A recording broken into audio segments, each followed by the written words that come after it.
You know her as the press secretary to President Donald Trump. I just know her as the youngest of my 3 children and mother to 3 of my 6 grandkids, Sarah Huckabee Sanders. Please welcome her.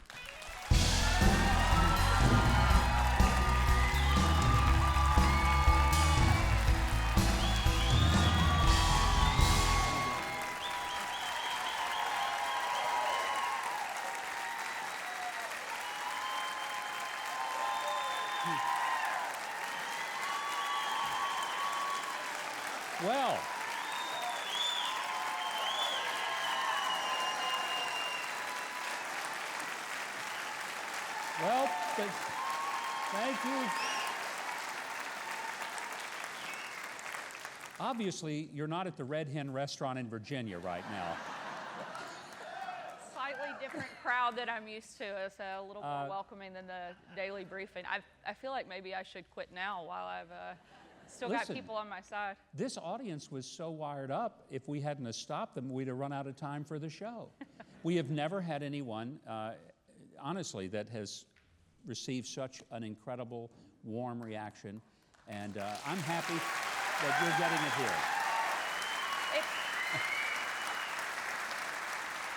Probably doesn't hurt that it's my dad's show, and I wouldn't be shocked if he didn't bribe everybody in the audience before I came out, too. Yeah, your checks will be in the lobby right after the show, so I'm going to have a little fun with you tonight. Oh, good. I promise I'll be a lot easier on you than Jim Acosta from CNN. That much I can assure you.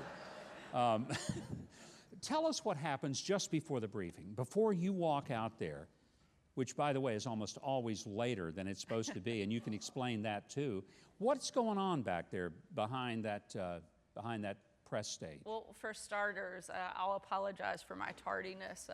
My dad's the most punctual person I've ever encountered in my life, and he regularly lectures me about being late, despite the fact that I'm 36 years old. That's usually the first critique I get, is that I was late again. But just before I go out, I spend about an hour and a half to 2 hours with my team, prepping, going over questions we think may ask, and then the final few minutes just before I go out, I do a quick devotional just to kind of give myself a couple of minutes of quiet time, get my head in the right place, and then I usually, it's time to roll the dice and see what happens and go out there. What devotional book is there a particular one that you found helpful? I do Jesus Calling. I've been the White House press secretary for just a little over a year. Thank you. And it's short, it's to the point, and every day it seems to be perfectly fitting for whatever's going on in the world, which is pretty incredible because there's usually a lot going on in our world. Does the president ever call you in just before a press conference and say, now here's what I want you to make sure you say? Certainly. Again, my job isn't to speak on behalf of myself or to talk about my own personal feelings about things, but it's to go out and to give his message and try to explain his policies, and I do that the best I can every day. And so the most important time that I have is getting that information from the president, usually sometime in that 2-hour time block. And as I think everybody in the country knows, and one of the reasons that he's president is because he has some pretty strong opinions. You think? And he's very I haven't noticed that. He's very happy to share those and let me know before I go out. But it's one of the most important times that I have during the day, and part of the preparation is making sure I understand where he is at that moment so that I can do my best to try to relay it to the American people and the folks in the room. You know, you just said something I think a lot of people may not fully understand. Your job is not to go out there and express what you think, what you feel, what you believe. Your job is to represent the president, the White House, and the administration. Absolutely. Certainly, I think it would be very hard to do my job if you didn't believe in the policies that we were pushing forward. The president has been extremely conservative since taking office, and so if you didn't have the same feelings on those topics, it would be a lot harder. And I'm very proud of the year and a half that he's been in office and a lot of the great things that we've accomplished, and certainly think that our country is infinitely better today than it was a year and a half ago when we first got started. Well, there are a lot of people whose paychecks are better. There are companies who are expanding. Just this week, we found that youth unemployment is at a low over the past 52 years. So more young people are employed than in the last 52 years. I mean, those are pretty strong numbers. And, you know, how people can say he has nothing to do with it. If he didn't, then how come it wasn't happening before he came? Yeah, I think one of the greatest untold stories that has happened over the last year and a half is it's not just that we have a strong economy, but we have a booming economy that is getting stronger every day. And it's not just in one sector, but it's across the board. In every metric that you look at to determine whether or not we have a good economy, it's doing this. And that is 100% due to the leadership and the policies that the president's put forward, whether it was the Tax Cuts and Jobs Act, whether it was deregulation, a focus on actually making our country energy independent. All of these things have created an environment that has allowed our economy to thrive. And I think it's one of the single greatest stories that the press doesn't want to talk about. And I think that's because it's so good that they don't want to touch it. You know, I think we've all noticed that that press room atmosphere, let's go back there a moment, isn't always friendly. We've got a little clip. We've got a little clip of a moment in which they were trying to get you to say something, and I want us to take a look, and then I'll get a reaction from you. Let's watch. The question that But I when have, journalists make honest mistakes, they should own up to them. Sometimes, and a lot of times you don't. But there's a difference. There's a very big, I'm sorry, I'm not finished. There's a very big difference between making honest mistakes and purposefully misleading the American people, something that happens regularly. You can't say, I'm not done. You cannot say, that it's an honest mistake when you're purposely putting out information that you know to be false. I love that clip.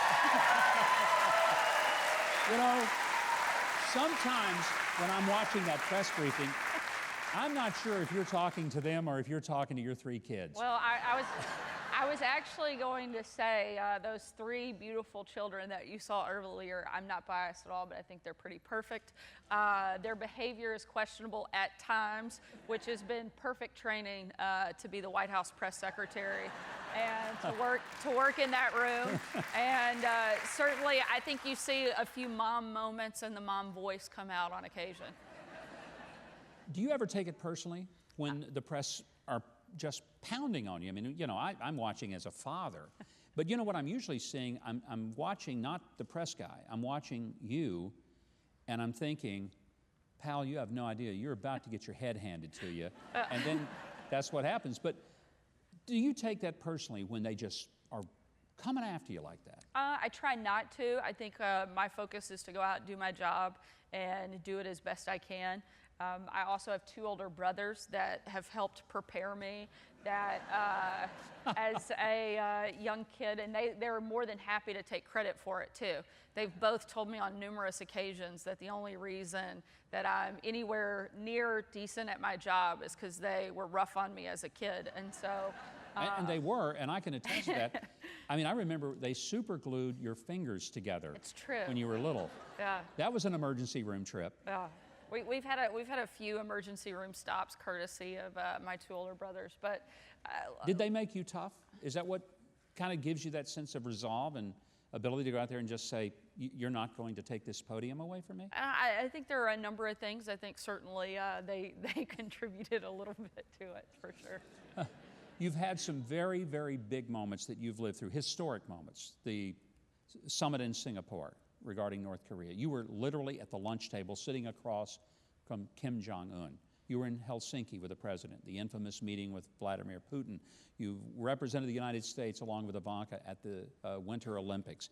Look at all these things across the board. We don't have time to mention them all. But what stands out for you as something that you feel like for the rest of your life you're going to deeply cherish as an incredible moment where you just looked around and said, I can't believe I'm doing this? That's one of the beauties of this job is you have them almost every day. Certainly, the big moments are the ones that everybody remembers. And certainly, I would list all of those things that you just, whether it was Singapore or Helsinki, those are moments I'll never forget. But I think the most important ones for me are the ones of bringing my kids to the White House, watching them run down the colonnade. They were as still as probably they've ever been when they stepped out here on this stage. But getting to see them in that environment and knowing that the work that we're doing in that building is going to make their life better is the most important part of my job, and certainly the most important thing that I do. Everyone knows me as the White House press secretary, and that's an incredible job, and it's one that I cherish and I value and I'm honored to do. But the most important job I have, and the most important job that I will ever have no matter what I do from here, is to be the mom to my 3 kids.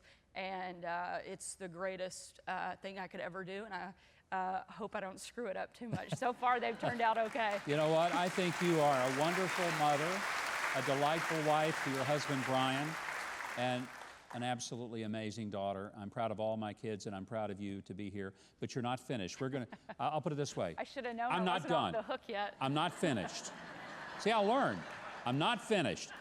Because later in the show, See, it always comes back to bite you later. You got to be careful. later in the show, I'm going to have you come back because you got such a great reception. We're canceling a bunch of stuff we had, and you're going to come back, and we're going to talk some more about the personal side, so stay around.